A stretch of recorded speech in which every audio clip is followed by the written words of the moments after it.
Hi everyone, welcome back. Dr. Kristen here. I'm glad that you are here today to tune in to the virtual Oregon Teen Science Cafe interview. Today's interview is with my best friend, Nadia Hassounah. I've literally been obsessed with her since the day we met in college about 15 years ago. Nadia is bright, genuine, funny, and a really overall gritty person. And today's interview really reminded me of the special things that I love about our friendship. Our friendship has always been a space for me to share the great things going on in my life, the struggles that I'm having, and also a space that I can learn from her and her experiences as well. So I'm really excited that you're here today. I hope you enjoy this interview as much as I did.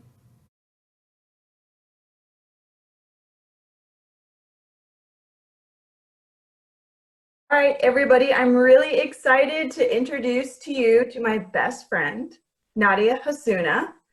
Hi, thanks for coming today. Hi, thanks for having me. I'm super excited. Yeah, so how are you? I'm good. It's a nice sunny day here in Boston. So you're in Boston. So how is COVID-19 treating you in Boston? So we've had a lot of cases.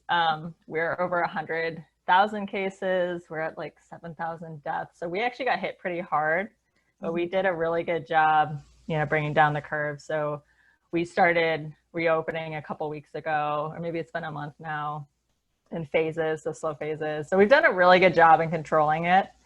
But yeah, we went on lockdown mid-March, and so it's been like 3+ months, or about 3 months, which is kind of crazy. But it's it was okay. I mean, I'm really lucky that I'm able to work from home.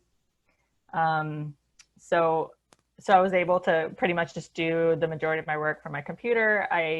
We did start going back to work at like 50% occupancy. So about half the people were allowed to go in at once. So I could do some of my lab work. So I do both lab work as well as data analysis on my computer and meetings and stuff on my computer. Lately I've been going in a couple times a week, but I've been really lucky that for the most part, I was able to work from home. Super fortunate that our company was kind of set up to make that easy to take meetings and things like that. So yeah, I feel super lucky that, overall it's been okay. It's not the ideal situation, right? And there's a lot of suffering that's going on that you hear about, but it's been all right. Massachusetts did a good job in containing it. That's awesome. It's been interesting. I think a lot this week I've been thinking about what COVID-19 would have been like for me if I was younger. So I was really thinking about us in college.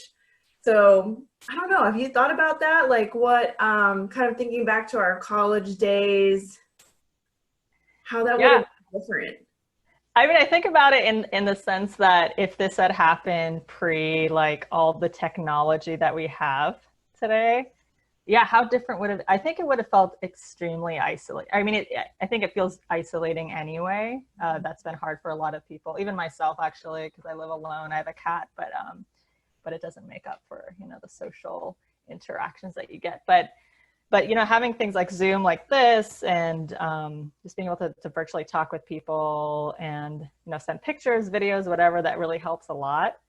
But yeah, growing up, being a teenager during this time, I think would be especially hard because in your teen years, I think the social connection matters a lot more, especially for your development, happiness, etc. Just like having your peers around.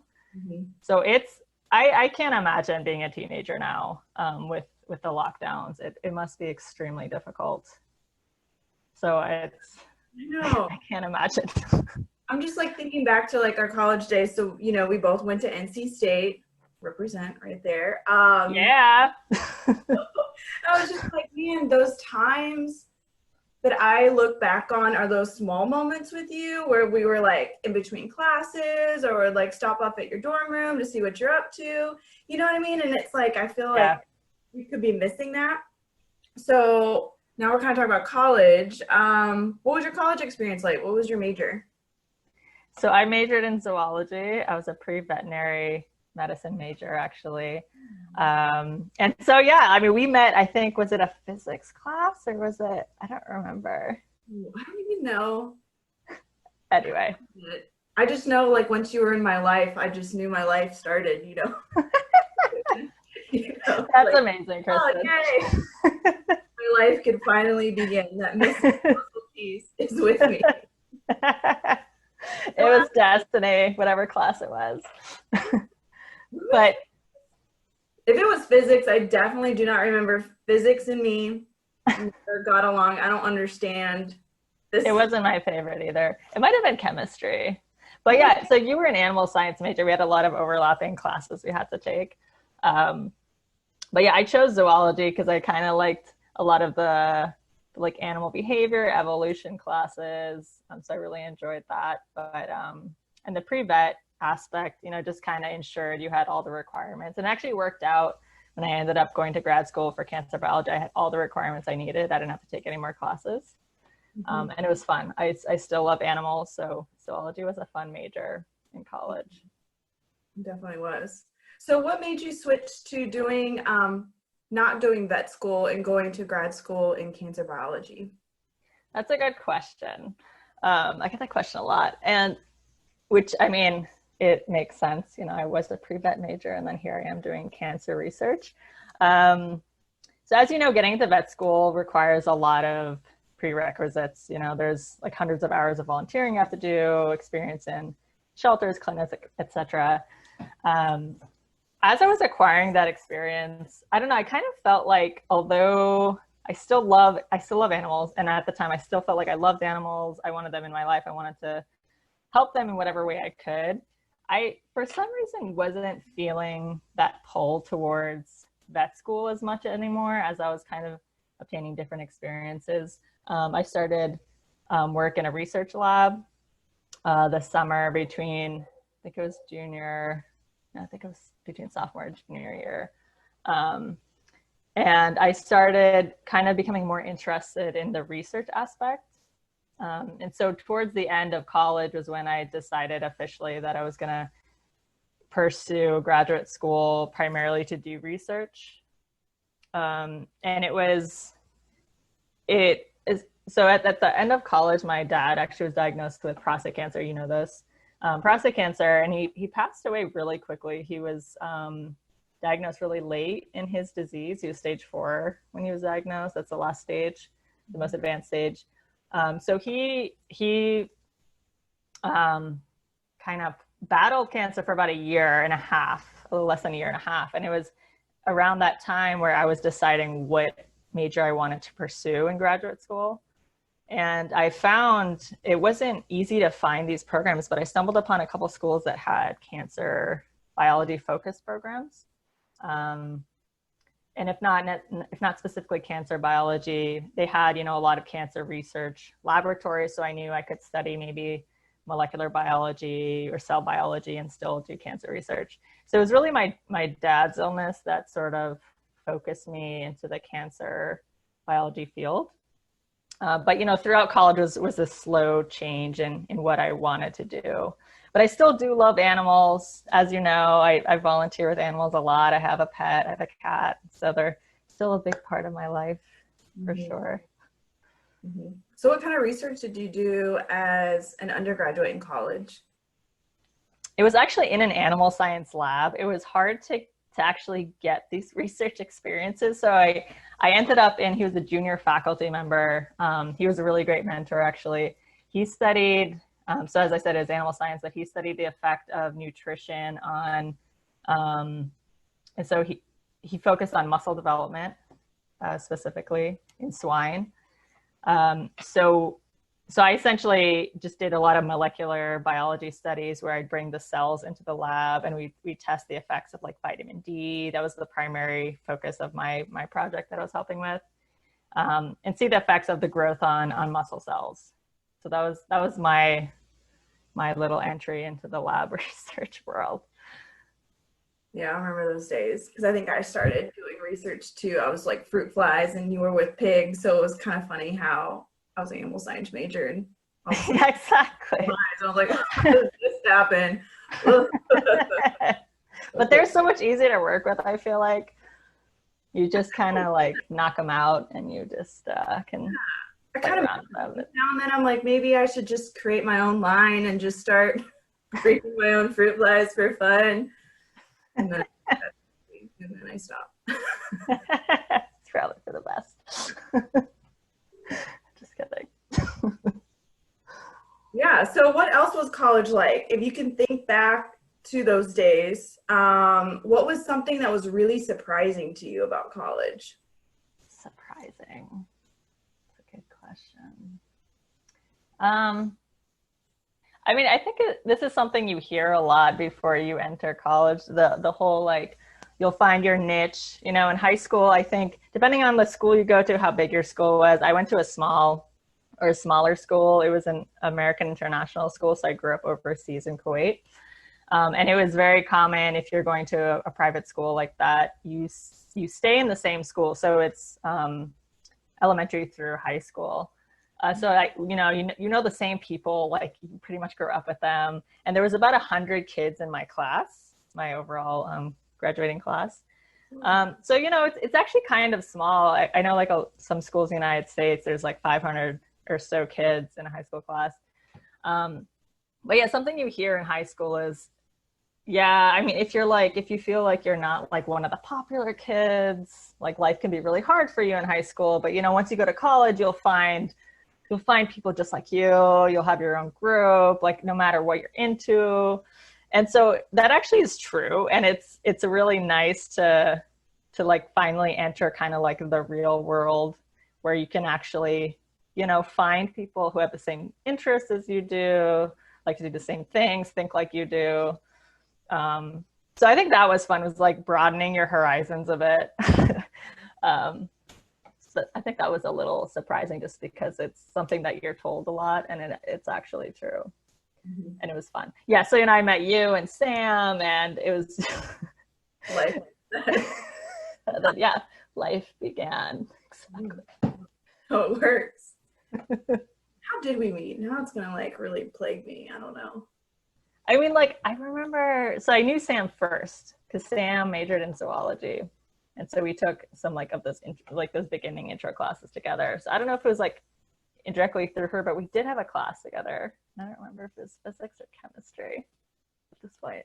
So long ago. Yeah. But sometimes it doesn't. It's like, it's crazy how certain periods of your life can really just like mold who you are. You know, it's like those 4 years in college were like one of the more like monumental periods of my life. If you think about now, I've been like, I would like to say I've been an adult, like postgraduate school for like 6 years now. 6 years? Yeah. But like, it just kind of like drags on. It just feels, but like those 4 years were like, I remember freshman, sophomore, junior, senior year very vividly. And I don't remember these past. I know, because so much happens in college. Like every year, so many big things, like challenges, conflicts, just you're learning new things, meeting new people. Like there's so much change every single year. And then you're right. Yeah, the last 5 or so years all like blur into one. It's not that we're not like experiencing new things or learning, but it's exciting lives. I'm not saying that. Wait, what? So it's not like we're saying we don't have exciting lives. Like I have an exciting life. No, totally exciting. Like I was in Costa Rica not so long ago. Like it's fun. Life is fun, but it's different. It's not, you're not experiencing as many like new, constantly new experiences back to back to back. That's like forming who you are. And also I feel like in college, you're like learning who you are and you're kind of testing out different situations. Like, is this me? Is this not me? And then you slowly kind of like not mold who you are. I mean, I guess in a sense you can, if that's what your goal is, to like focus your grow into be. But yeah, you kind of grow into who you really are. So I agree that it's kind of crazy how like time seems to be distorted depending on which time period you're thinking about. Yeah. So thinking back on like some of those moments that were like challenges, what really got through those times in college? I would say definitely my friends. Like my close friends definitely pulled me through. Like I felt like I don't know how well I would have been able to cope with things. So my dad passed away, you remember, as the senior year. So it was the first semester of senior year. And I feel like, you know, all my friends are really there for me. This actually happened back in Kuwait. So I had to leave in the beginning of that semester and fly back. And, you know, all my friends were there for me. They were sending me messages. I came home and people were so warm and, you know, reminded me that they're there and, you know, distracted me with fun things. And just like having that social support was, I think, extremely important. I think without it, I don't know how I would have, you know, finished the year, to be honest with you. So it's definitely friends. Yeah, friends make life for sure. Yeah. They sure do. So after senior year, where'd you go to graduate school? I went to Arizona. This is actually from Arizona. I was eyeing it. I was like, mine just. I was like, man, I should have gotten cool. Like, no. I love this color. This is my favorite color, and it's a coincidence I have the mug that matches, actually. But yeah, I went to University of Arizona in Tucson, and that was 5 years of my life. But it was perfect because Arizona, if you haven't been, for people who haven't been, it's this sunny, weather always nice place that's actually has like a low cost of living. It's not like super, like Boston has a crowd problem, not now because of the pandemic, but in general, it's a very crowded place, especially when you're talking about commuting, like before and after work. But Arizona, it's like this, it's kind of spread out. Most like Tucson and Phoenix are kind of spread out like that. It's a beautiful place. Just the desert is breathtaking. The sunrises and sunsets are gorgeous. I loved going to grad school there. It's really good for outdoorsy activities too. Like pretty much every day of the year you can be biking or hiking or whatever, just being outside. I think that really helped with all the stress of graduate school. You know how it is. I went to New York and it snowed for 8 months out of the year. So. Yeah. Huh. But hey, you pushed through, Kristen. It's a good school. You learned a lot. Yes, we all did. Yes. Interesting, just like college, you think about grad school and it's like, sometimes it's not so much the research that you remember, but like, right. One of those times in your life where you like, people just really just come together to support each other. So did you have a really tight-knit group of friends in your Yes.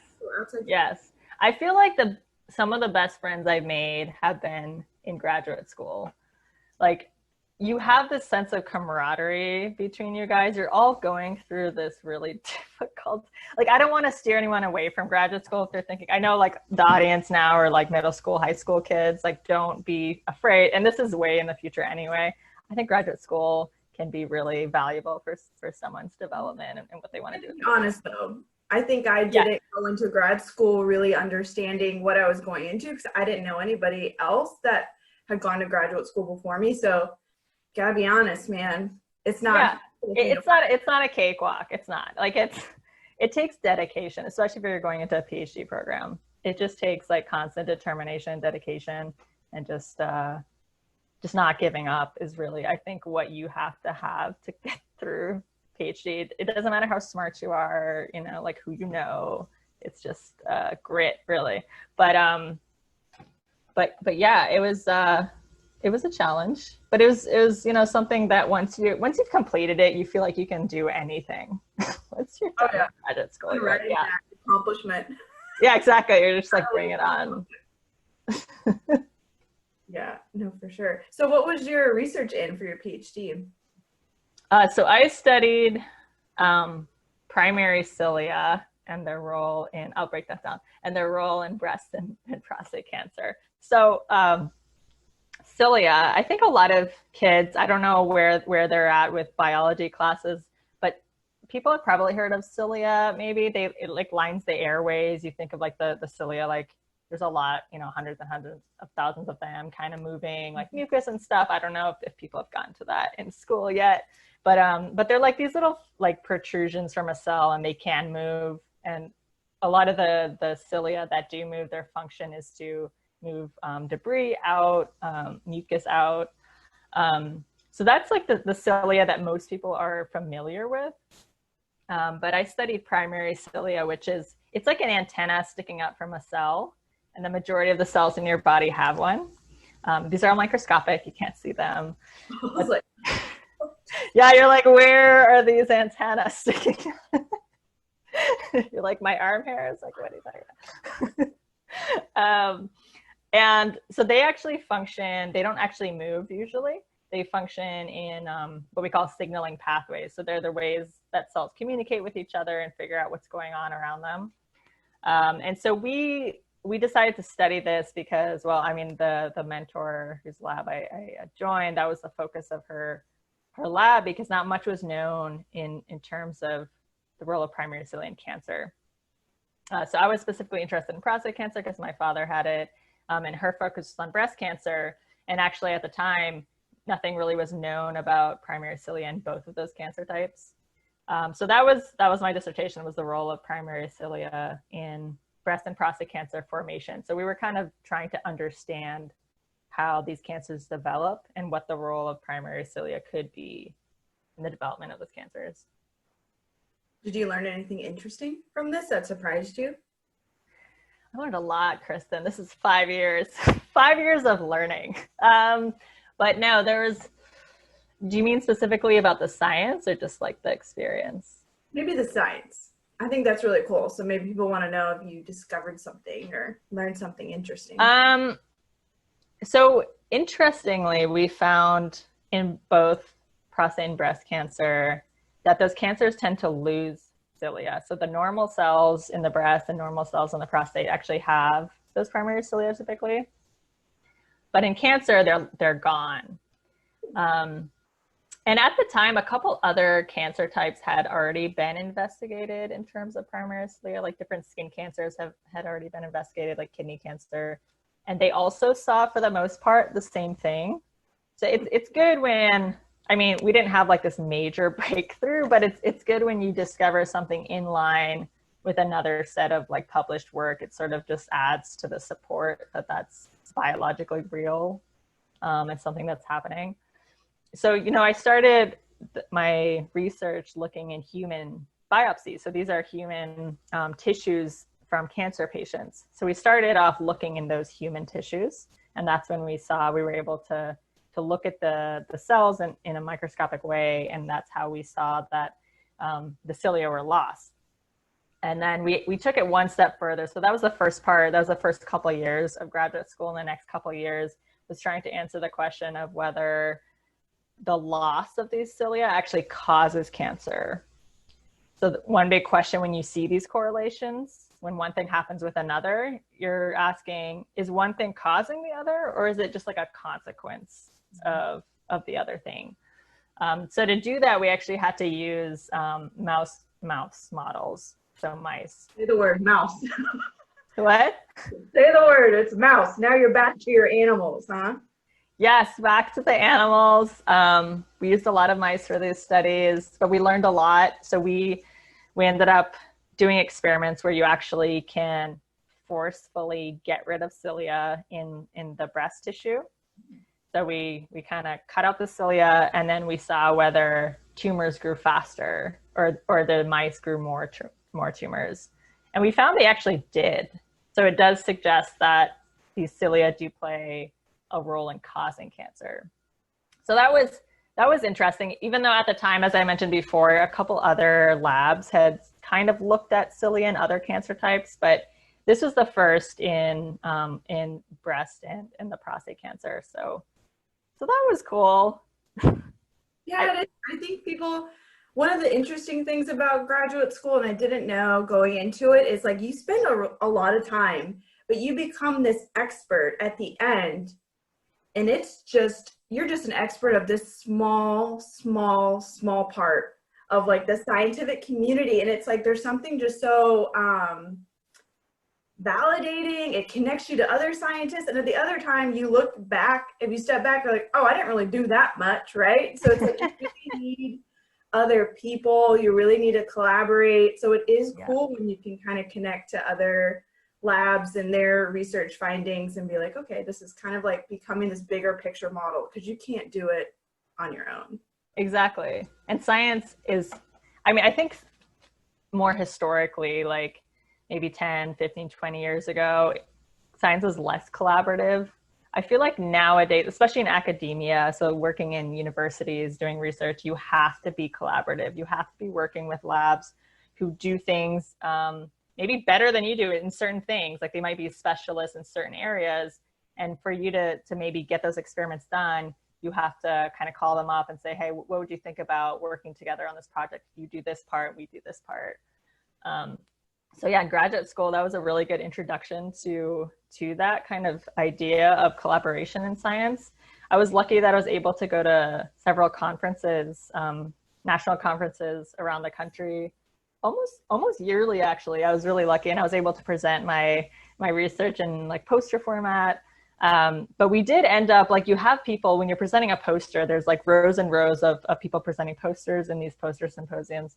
And you'll have people that come up to you and specifically, like, they have looked through the abstract book looking for research on primary cilia, for example. So these people know the field, they want to talk to you about it. So they would come up to me asking me questions, and we'd start talking about their research too, and like give ideas about how each of us could, maybe improve experiments with, different ways. So it's actually really nice, as you said, like learning that you are connected in this bigger kind of research world. And that's really how we're going to make progress, in science and human disease. So that's actually really cool. Yeah, it's one of the things I really miss about doing, like animal research, stuff like that. But one of the other things, like looking back on graduate school, one of the things that was hard, and I wish I knew going ahead of time how much you're going to fail going into graduate school. And that's okay. Like, and it's part of the process. It's not the end of the world. There were times where things didn't work out and I thought it was the end of the world. It was just like, because graduate school is so much more of like your life, because it's like, for me, I was really fortunate. Like I had a stipend, so it like kind of paid my bills. And so you kind of felt like it's a little bit deeper than college. Like it's really just like becomes your life, like your friends, these are people that you work with, this is what you're studying, this is your passion. You really have to kind of get to that mindset. You kind of mentioned grit earlier. So when I failed, it felt very devastating. But now looking back on it, it was such a lesson. Like I think I learned more from the times that I failed than the times that it was like, oh, you don't really get those like eureka, like, oh, I got an epiphany kind of moments. Like it was progress. Yeah. It doesn't happen as much as you think. I mean, it does, but like over 5 years, you could be like, oh, I had one epiphany, and that's awesome. Yeah. That's all you need. But there was a lot of failures along the way to get to this like epiphany. So I'm curious, did you have kind of a similar experience? Did you have times where you failed, but looking back on it, it taught you the most? Yeah, that's actually a really good point that you made, because I think a lot of people, and myself included, are in general like afraid to fail, afraid to make mistakes. But that's, I mean, as you mentioned, that's kind of when you learn the most. It was a situation where you had one idea about what worked, and reality actually said, no, that doesn't work, and this is probably why. And so that's, I feel like, can often be a bigger lesson. Yeah, graduate school, I think science in general, is just a series of failures, and then you finally get to success, and then that somehow makes up for like the last 5 years of failures. But yeah, it was, there was a lot of times where looking back on it later, I was like, yeah, we actually learned a lot. I mean, so I mentioned in the beginning of my PhD, we started off looking in human biopsy tissue. So that kind of project is almost guaranteed for you to have results. What you do is you use molecular techniques to stain the tissue, and then you visualize the tissue, and then you can actually see the cells and see the cilia. And I actually was like manually counting how many cells had cilia and blah, blah, blah. It was very tedious work, but you're almost guaranteed results. And with those results, we wrote a paper and we published the paper. The next step with asking whether primary cilia loss was causing cancer with the mouse models, that was more experimental. And I would say more prone to failure, more prone to just like, hitting your head against the wall, constantly trying to figure out how to get around problems. And, initially in the lab, we had an issue with the model itself. So the breast cancer model in the mice wasn't really working as well as we could, as well as we thought it should. So there was a couple of different techniques that you can use to make these mouse models. So we kind of went through a couple different ones, and we would just end up with essentially the mice would not be growing tumors. The mice would not be growing tumors. There was an interesting experience. I think it was maybe our second attempt at it, where we used a certain technique where you actually use a virus. It's called a lentivirus, and you can put a gene in there and you can inject it. So we actually ended up injecting into the normal like breast tissue of the mouse. And these viruses, the whole goal of using them is they infect the cell and then they express the gene that you put in there. So we wanted them to express this cancer-causing gene, and then in the same time, we wanted to express a gene that was going to get rid of the cilia. So we tried this approach with this lentivirus, and we didn't get breast tumors, but we got a different type of tumor. It was like a blood vessel tumor, and it was the weirdest thing. And at the time we were shocked. We're like, why, biologically speaking, this doesn't make any sense. But we actually found a paper that was published maybe like 5 or 10 years prior to that, showing this biology that actually, when you express this specific gene in these blood vessel cells using a lentivirus, you get these specific tumors. And so we're like, okay, I guess looking back on it, now we have the context, it makes perfect sense, but that's not the experiment we wanted or planned for, but that's kind of what happened. But those failures that we had just really actually answered a question about how easy is it to grow tumors from normal cells in the mouse. It's actually very difficult. So we thought, initially all you have to do is get rid of cilia, but the mice never grew tumors. And then so we had to throw in this gene, this what we call an oncogene. So it's a gene that when it's expressed, it causes the cells to turn into tumor cells. So that actually is an interesting bit of biology that we learned that has a lot more to do with developmental biology and normal cell biology. But with those experiences, it's actually really interesting to see how resilient the mouse breast normal tissue is to cancer formation. Like, who would have thought? So it made our lives a little difficult, but I guess it's a good thing, that normally speaking, your body actually has a lot of mechanisms to make sure that tumors are not going to develop. So you learn a lot from failures, Kristen. It's a good point. Definitely do. So I'm curious now, because we've kind of talked about a lot of your research, and it has a lot of applications in humans. So you talked about, like, you've done things in cells, you've done things in animal models like mice. How does something like that, for like a scientist to find something in those models to then bring it to be like, how can I improve health in humans that have these kind of cancers? Like, how does that happen? If you can. Yeah, so exactly. So that kind of leads into what we call translational medicine, translating what you find at the bench to the bedside, what we call the bedside of the patient. So there's a couple different avenues for that. Some of the labs at University of Arizona were what you would call more basic science. So the lab I was in, you could consider it more basic science, is trying to understand tumor development and tumor growth, which is very important when you're later trying to apply knowledge from normal biology to help people. You need to understand how things work normally, and to then understand what happens when things go awry, what actually needs to happen for tumors to form.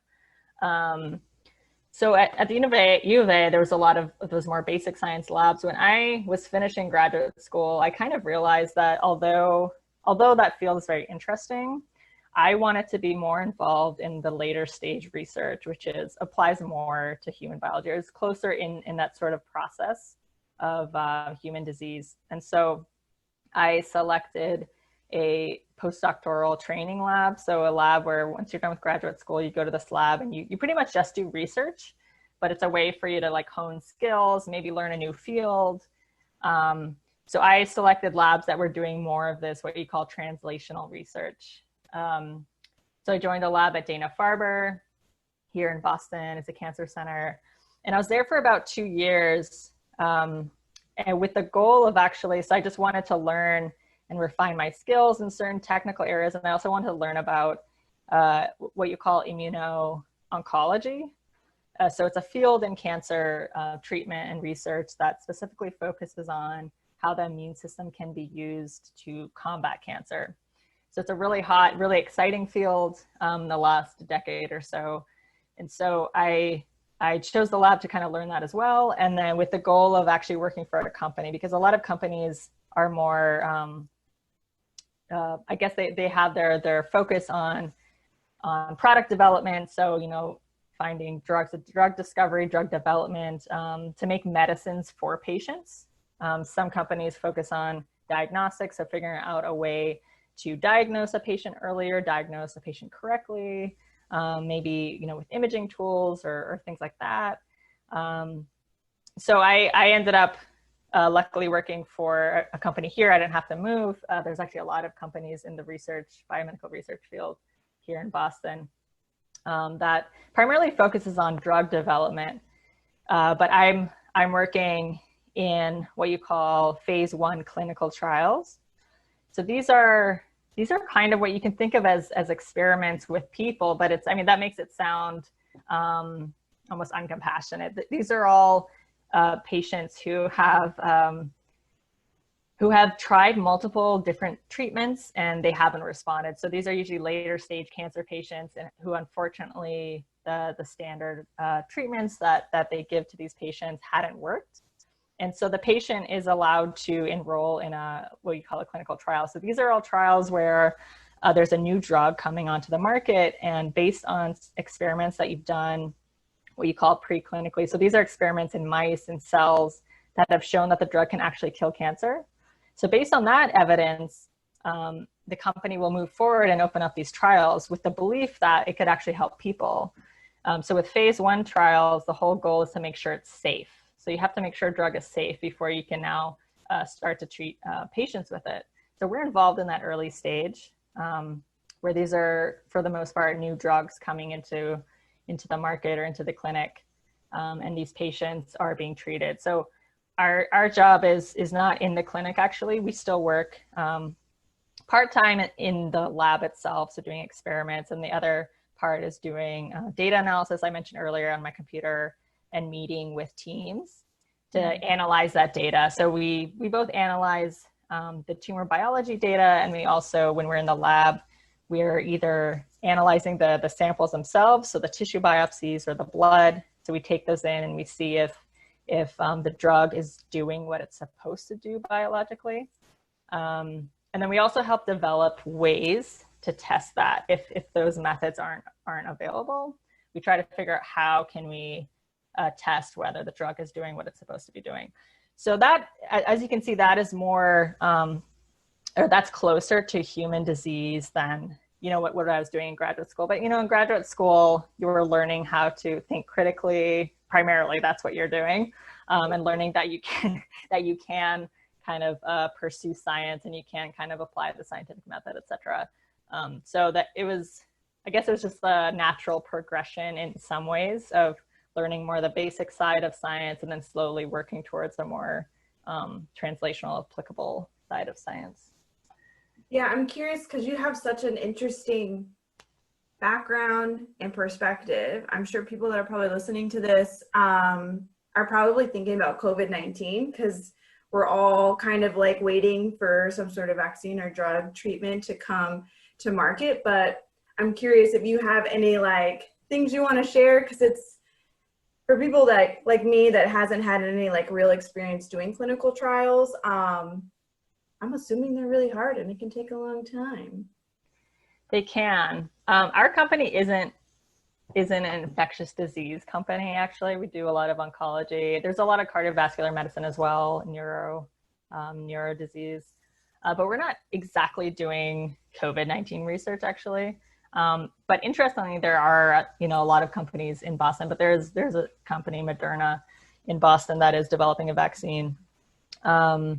And it's true, trials do take a long time. And I think in the beginning of the pandemic, people were saying it's going to take a year and a half, maybe 2 years. On average, that's typically how long they take. But I think with the pandemic, institutes, governments have become really collaborative and creative in trying to figure out how we can, as quickly as possible, get these trials done. So, these trials do take a long time for several reasons. There's a lot of what you call red tape or some of these regulations that you have to make sure you're passing correctly. There's a lot of oversight that needs to be done. So a lot of steps and approvals that need to happen, which sometimes it takes a long time because there's a lot of other trials that are being submitted at the same time. So you're waiting for this handful of people to go through these applications, et cetera. They also take a long time to recruit patients, especially, for cancer trials. If you specifically are including a certain type of cancer, sometimes depending on how prevalent or how common the cancer is, it might take a long time. If it's a really low frequency cancer, if it's not, it's a very rare cancer, it'll take a long time to recruit all the patients. But again, I think, with COVID-19, researchers and companies and governments are being creative with how to more quickly get this done. So I'm hopeful that by the end of the year, maybe we could have a vaccine. But yeah, this process takes a long time. There's a lot of steps, unfortunately. Yeah, well, thanks for sharing that. I'm going to pivot real hard because we have animals. So let's talk about some animals. So you do a lot of really basic, cool science. So you do a lot of cell work. But what do you do to still kind of keep in touch? Do you do anything now with animals? I've been doing stuff with animals since, during undergrad, but even after that. So the last, how many years has it been? 11 years, whatever. Time flies. Wow, no, just be vague. Sorry, the last 2 years or so. Just kidding. I just brought that up just to show that even after all this time, I could still luckily incorporate ways to be with animals. So when I was in Arizona during graduate school, I would foster kittens for the Humane Society, and that was really fun. I'd have litters all the time. At one point, there was a litter that ended up in the wall, so there was a hole under the sink in the bathroom, and the mama started taking all her babies into this wall. And so it was a very interesting experience. Fostering kittens was a lot of fun, but that was primarily what I did in Arizona. And then in Boston, when I first moved here, I started volunteering at a cat shelter. So we'd go in the mornings and clean up after them and feed them. And then I came across, I always knew about the New England Aquarium. So I knew it was here, but I didn't quite know how easy, actually it's not easy to volunteer there. There's a huge wait list, but I didn't quite think about volunteering there. But about a little over a year ago, I started volunteering there doing animal husbandry. So that's just taking care of the fish. Mostly is the gallery I was in it was just fish. And that was a lot of fun. So with COVID, they weren't allowing volunteers. So I haven't been in there since early March. But that's always a lot of fun. The aquarium's really cool. And then, so I mentioned I was in Costa Rica. So that was over Christmas. I volunteered at a wildlife rehab and sanctuary center. And that was awesome because, Costa Rica is one of the most diverse areas in the world with wildlife. And so we had the coolest animals. We had our two-toed sloths, we had toucans and parrots and white-faced capuchin monkeys and spider monkeys, we had a squirrel monkey. It was insane how many different animals there were. It's not that you could go in and play with them, by the way. So they were really good about making sure that people aren't going in there. And because some of the animals, the rehab animals, the whole goal is to release them. So they don't want them to become familiar with people. So it's a big no-no to be going in there and trying to play with the animals. But the animals that weren't allowed to be released, they weren't as concerned. So either they had injuries or they were kind of almost domesticated. So they were in someone's home or backyard or whatever for kind of too long, where they felt like if they were released, they might not survive. So those animals definitely were used to seeing people and hearing people. And they were super cute. So that was a really cool experience. So yeah, I try to kind of stay connected with animals and animal causes as much as I can.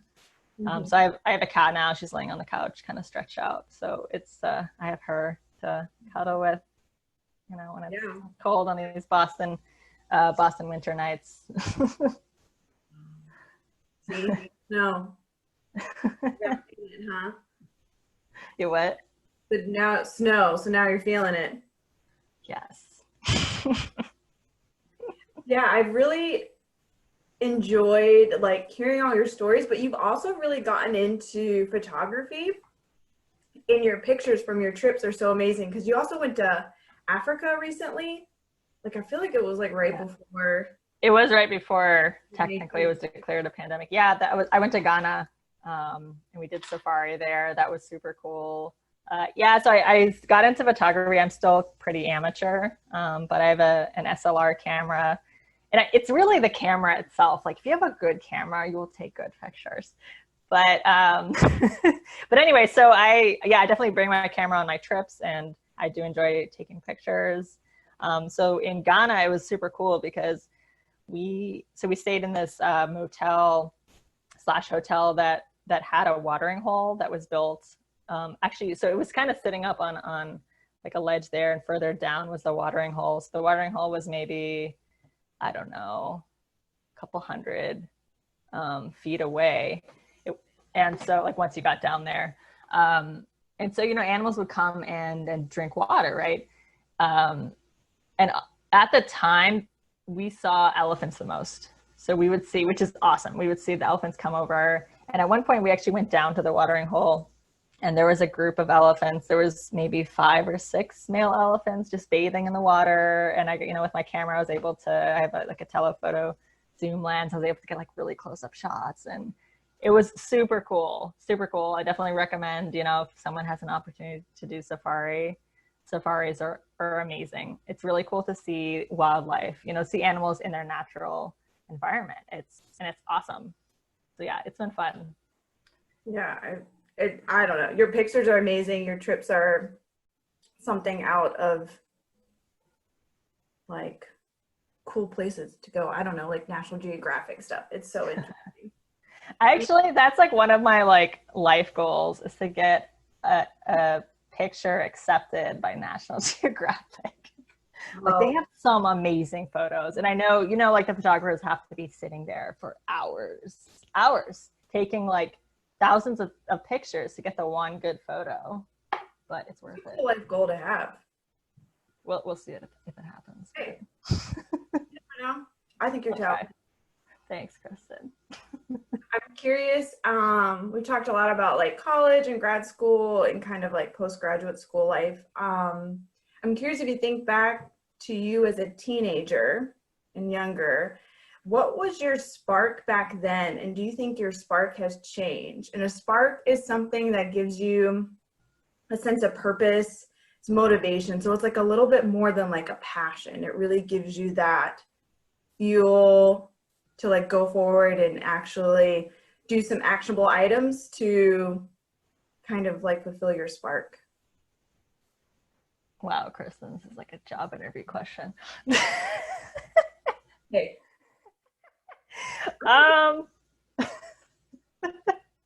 Can I ask you this question afterwards? No, I'm just kidding. No, you can't. It's free game. We might flip it afterwards. That's an interesting question. What was my spark as a teenager? I feel like, I don't know. It's a hard question to answer on the spot, even though you did send me questions before. I know. I'm so sorry to call you out on a recorded video, but I did prepare you. I actually didn't really know what a spark was. I thought it was like what interested you, but it clearly is more than that. I think, I don't know, as a teenager, from when I was little, I was obsessed with animals, and that continued on as a teenager. But I don't know how that's a good question.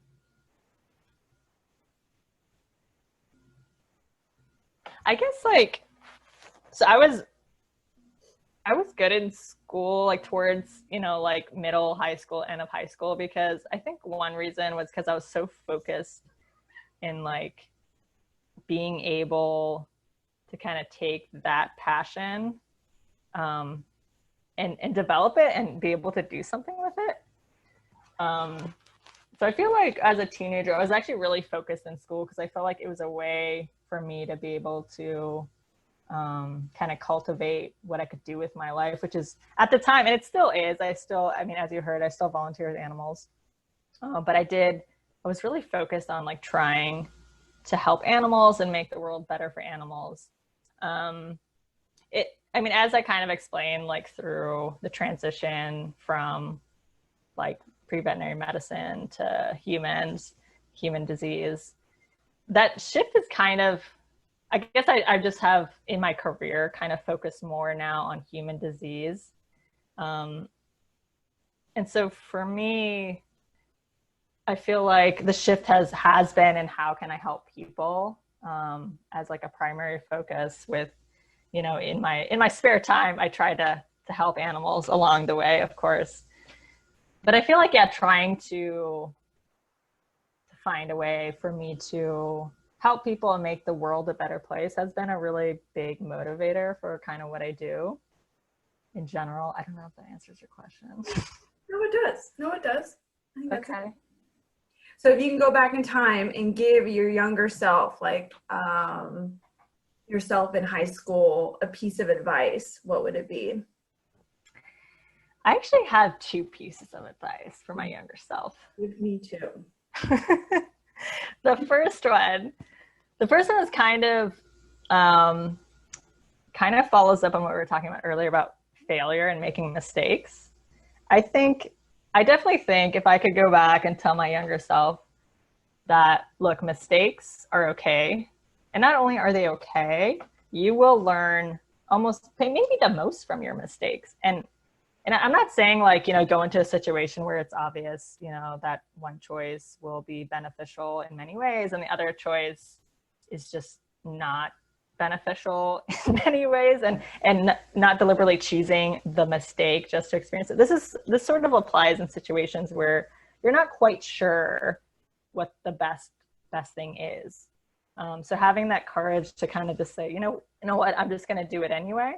I think this is the best choice. I don't know for sure. So kind of like having that courage to just jump out there, knowing that you might make mistakes, you might fail, but that's okay. And that's actually a good thing because that's how you learn. So I think that's one thing I would tell my younger self, because I was very kind of afraid to make mistakes. I would like plan way far in advance and like over plan about things just to make sure that things would go smoothly and go well. But I think knowing that or accepting that mistakes are okay, I think would have really brought down the level of stress and just have made my life a little easier and potentially have given me more lessons along the way. You know what I mean? So that's one thing. The other thing is to, and I was thinking about this a lot the other day, how to word it, is to embrace my introvertedness.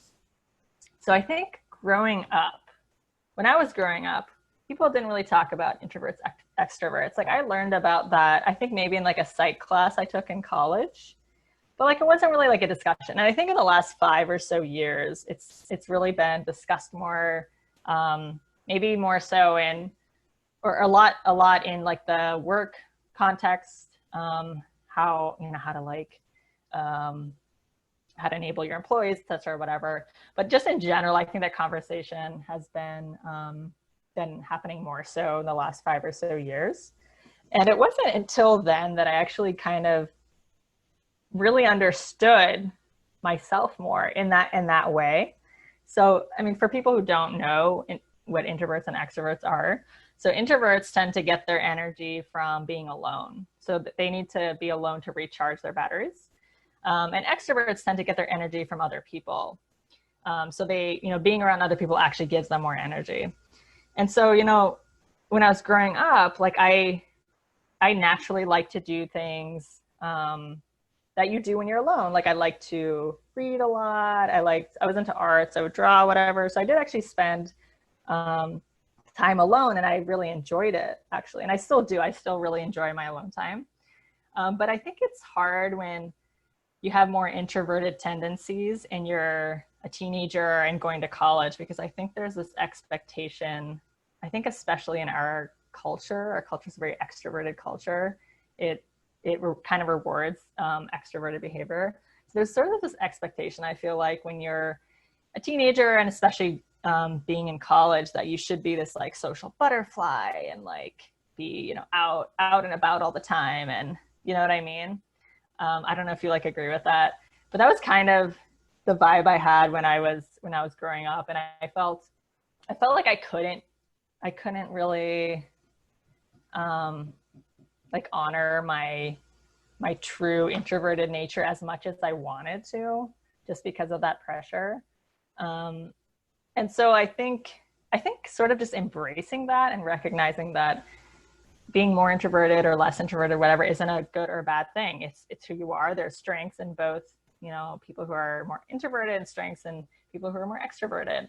And it's just an example of how people are different and how people have different strengths.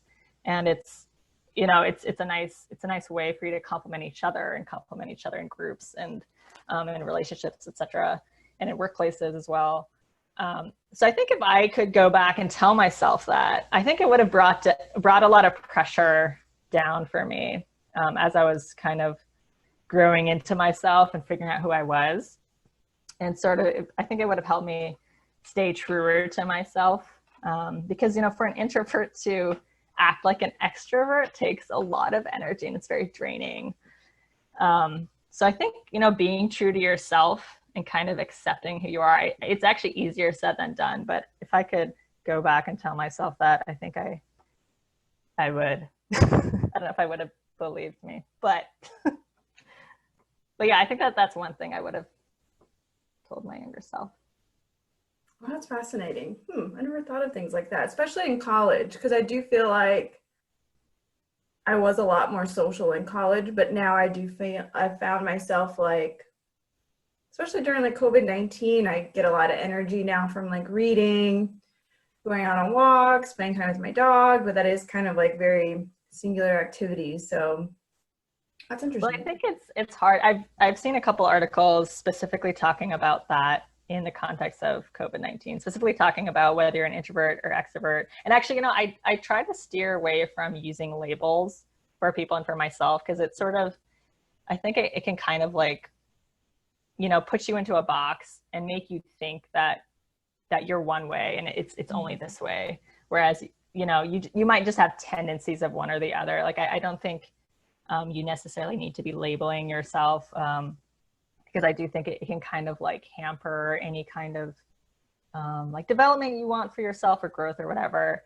But, you know, for people who are like more introverted, more extroverted, I was reading articles about how COVID-19 can be hard for more extroverted people, right? Because you might be in a house with a couple other people, with your family or whatever. But even that is often not enough for really extroverted people. Like, they need that constant social interaction. And then if you're like living by yourself as an extrovert, that sounds actually horrible. It sounds like a nightmare for extroverted people, because you're not getting that social interaction, and that can be really hard. But, you know, interestingly, some of my more introverted friends, and then reading some of these articles, and for myself, speaking from my experience, even though we're more introverted and we do kind of value our alone time and get energy from it, it's definitely been hard not having social interaction is necessary. Like, we need it. I miss it. I want it. And it's not quite there. Like, this is great. This virtual thing is awesome. Don't get me wrong, but it's not like the same, you know, it's not quite the same. And so it's hard. I think it's just hard in general for people to be missing out on the social interactions. But yeah, this pandemic and the lockdown kind of naturally brings out more introverted behaviors in people, because you can't really do anything else. Like, you're sort of stuck acting like an introvert.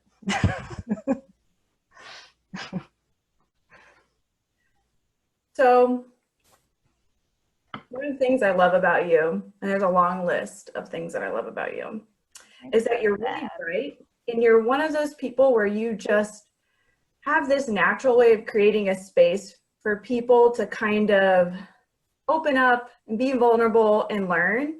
And I've always loved our friendship over the last 15 years. It's been a long time. A long time. It could be people watching this could be their whole lifetimes right now. But one of the things I love about you is like I've learned so much, and I feel like I can have these conversations and we can talk about things that matter to us. So I'm curious, because of all the things that are going on in the world right now, especially with Black Lives Matter, how are you staying engaged during this time? What have you been doing? How are you learning in this time? That's a good question. So do you mean like specifically in the context of what's been going on? Yeah. Yeah, it's hard, especially during a pandemic. So like during the lockdown, I think it's been difficult in a lot of ways. You sort of touched on some of those ways.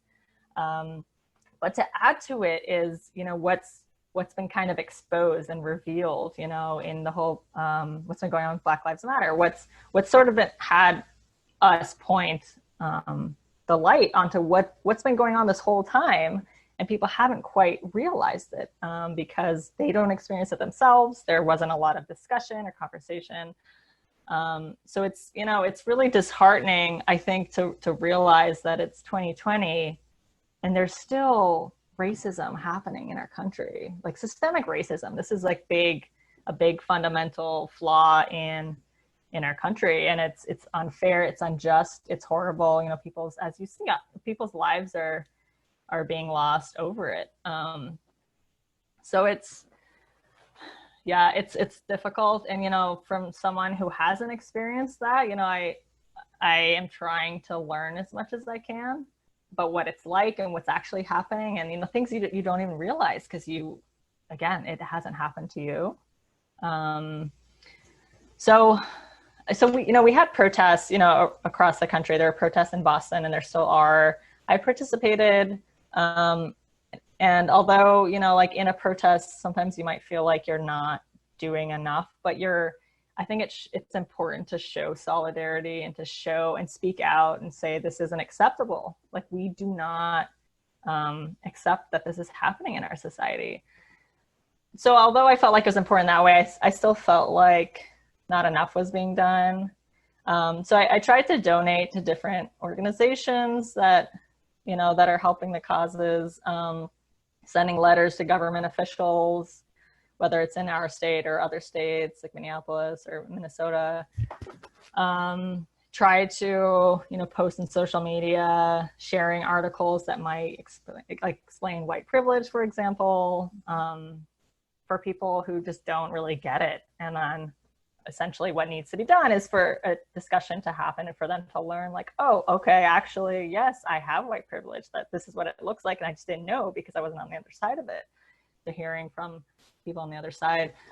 So I try to be engaged like that, but you still kind of have the sense that not enough is being done. But I think, with conversations happening and people's voices being heard, and voices, are louder now, and there are changes that are being made. I wouldn't say that they're enough now, but I think it's a good trend that there are recognition from leadership and government that things need to be done.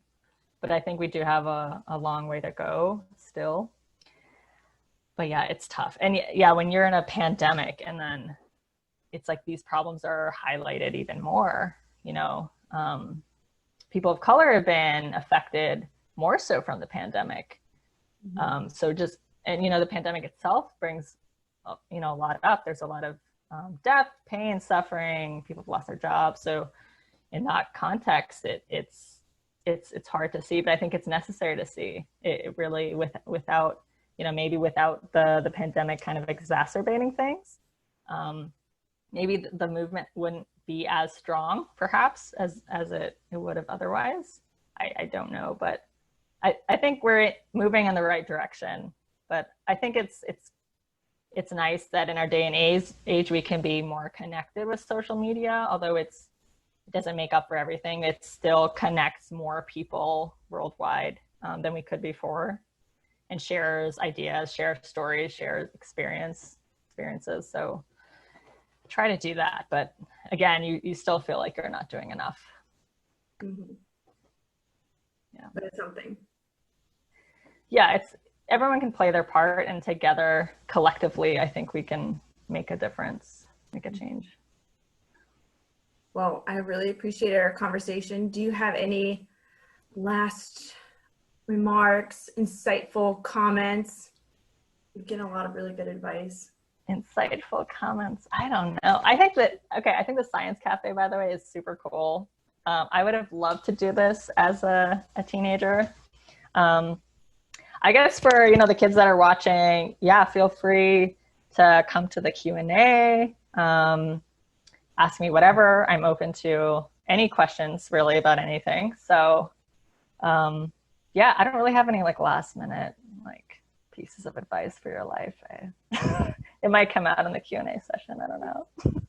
That's true.